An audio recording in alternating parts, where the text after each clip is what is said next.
Shopping এর জন্য কোথায় গেলাম, কি দেখলাম, কি খাইলাম আর কি নিলাম, কত টাকা দাম পড়লো সব কিছু নিয়ে থাকছে আজকের এই ভিডিওটা। আশা করি আপনারা ভিডিওটা শেষ পর্যন্ত দেখবেন, তাহলে সব কিছু জানতে পারবেন। চলেন আজকে ভিডিওটা শুরু করি। আসসালামু আলাইকুম, কেমন আছেন সবাই? আশা করি সবাই অনেক ভালো আছেন। আলহামদুলিল্লাহ আমরাও অনেক ভালো আছি। আমরা গেছিলাম নিউ মার্কেটে প্রথমে ঢুকতেই দেখি এখানে 100 টাকার মেলা বসেছে। তো এই যে মগগুলো দেখতে পাচ্ছেন, এইগুলো তো আমি প্রথমে সিরামিকের ভেবেছিলাম, কিন্তু পরে দেখি না, এগুলা প্লাস্টিকের। আর এখানে যা কিছু নেবেন সব কিছুরই দাম হচ্ছে 100 টাকা। হান্ডি পাতিল থেকে শুরু করে আপনার গ্লাস মগ যা কিছু আছে সবই কিন্তু 100 টাকা করে। এখানে কিন্তু অনেক সস্তায় অনেক কিছুই পাওয়া যাচ্ছে। 100 টাকায় একটা এখন পাতিল পাওয়া খুব মুশকিল আমার কাছে মনে হয়। তো যাক, এখানে অনেক মেলা দেখলাম, অনেক মানুষজনও ছিল। এরকম অনেক কয়টা দোকান ছিল এই নিউ মার্কেটের ভিতরে। ও নিউ মার্কেট বলতে তো অনেক নিউ মার্কেটই রয়েছে, ঢাকা নিউ মার্কেটে আমরা গেছিলাম।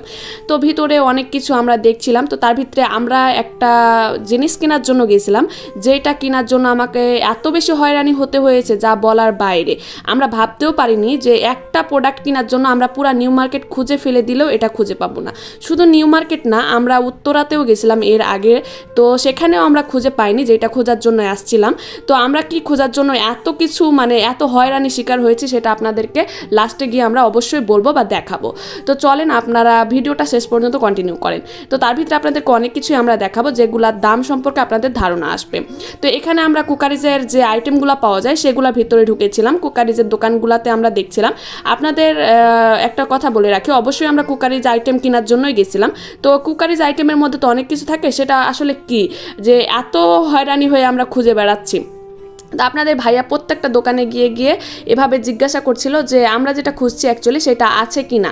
অনেকে বলছিল আছে, অনেকে বলছিল যে ছিল, কালকে বিক্রি করে ফেলেছি, অনেকে বলছে এটা এখন আর স্টকে আসে না, অনেক ধরনের কথা। বাট কেউ শিওর হয়ে বলতে পারছে না যে এটা কোথায় পাবো আমরা। তো এক এক করে আমরা প্রত্যেকটা দোকানে খুঁজছিলাম। নিউ মার্কেট পুরাটা খুঁজে একদম হয়রান হয়ে যাওয়ার মতো অবস্থা। আমি যেখানে নিউ মার্কেটের সব দোকানগুলো আগে কখনো দেখিনি, যেসব দোকান, সেগুলা কিন্তু আমরা এই একটা প্রোডাক্ট কেনার জন্য গেছিলাম, যেটার জন্য সম্পূর্ণ আমরা নিউ মার্কেট ঘুরে দেখেছি। তো এই যে দেখছেন, প্রত্যেকটা দোকানে গিয়ে কিন্তু আপনাদের ভাইয়া জিজ্ঞাসা করছে যে ওইটা আছে কি না, আর ঠিক কেমন জিনিসটা চাচ্ছে সেটা সে ভালো করে বুঝিয়ে দিচ্ছে। তারপরও কেউ দিতে পারছে না।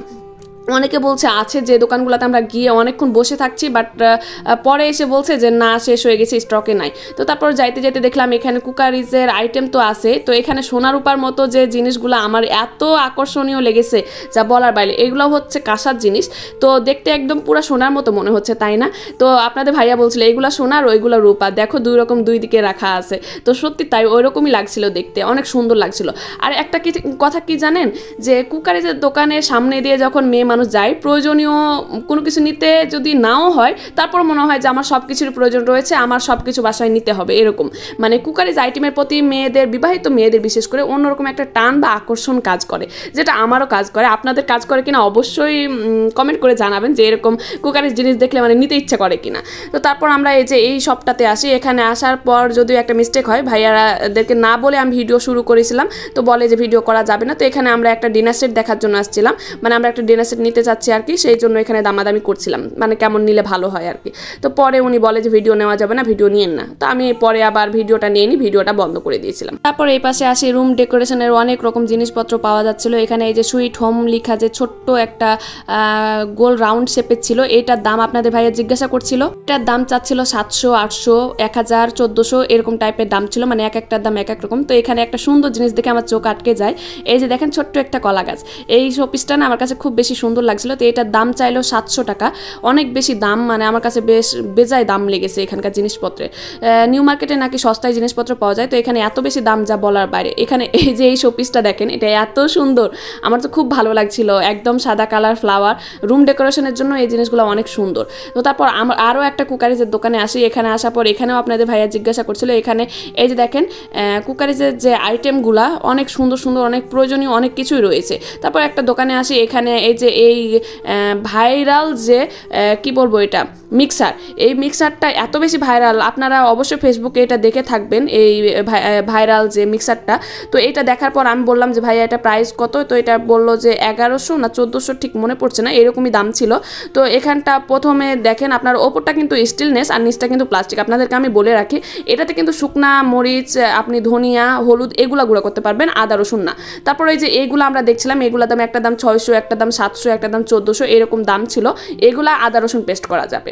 তো এগুলো আমরা দেখলাম, দেখার পর এই যে এখানে একটা স্ট্যান্ড দেখাচ্ছে, এটার দাম কিন্তু মানে ওইটা না, অ্যাকচুয়ালি যে হাতে যেটা নিচ্ছে এই যে এইটার দাম ছিল কিন্তু 1700 টাকা না কত যেন। তো তারপর আমরা ওখান থেকে চলে আসি পূর্ণিমা শাড়ি ঘরে। আপনাদের ভাইয়া হয়তো বা আমাকে বিয়ের একটা শাড়ি কিনে দিবে, যেহেতু আমার বিয়ের শাড়ি ওভাবে কিনা হয়নি, তো ভাবলাম বিয়ের শাড়ি হয়তো বা কিনে দিবে, তার জন্য পূর্ণিমা শাড়ি ঘরে নিয়ে যাচ্ছে আমাকে।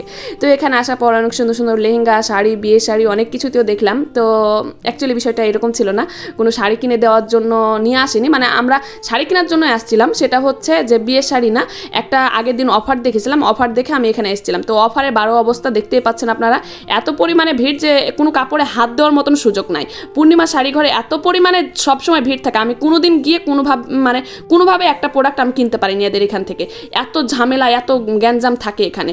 তো যাই হোক, সেখান থেকে আমি না নিয়ে বের হয়ে গেছি রাগ করে। তারপর বের হতেই দেখি এখানে তেঁতুল বিক্রি করছে, পাকা তেঁতুল দেখে তার লোভ সামলাতে পারলাম না, একদম খেয়ে ফেললাম। তারপর এখানে ঝালমুড়ি খেয়েছিলাম, অনেক কিছু দেখেছি, অনেক কিছু বাজার করেছি। তো সেইগুলো ভিডিও অ্যাকচুয়ালি নেওয়া হয়নি, আর কি নিলাম সেটা আপনাদেরকে নেক্সট ভিডিওতে আমি অবশ্যই ডিটেলসে দেখাবো। আর প্রাইস কত পড়েছে, আমরা কোন জিনিসের জন্য এত বেশি হয়রান হলাম, সেটা অবশ্যই আপনারা পরবর্তী ভিডিওতে দেখতে পাবেন। আর সেটা দেখার জন্য অবশ্যই আপনাকে আমার ইউটিউব চ্যানেলটা একটু সাবস্ক্রাইব করে রাখতে হবে, আর হচ্ছে বেল বাটনটা একটু প্রেস করে রাখতে হবে, যাতে নেক্সট ভিডিওটা খুব তাড়াতাড়ি আপনাদের কাছে পৌঁছে যায়। তো ততক্ষণ পর্যন্ত ভালো থাকবেন। আমি ঝালমুড়ি খেতে খেতে আজকে ভিডিওটা শেষ করছি। ভালো থাকবেন, আল্লাহ হাফেজ।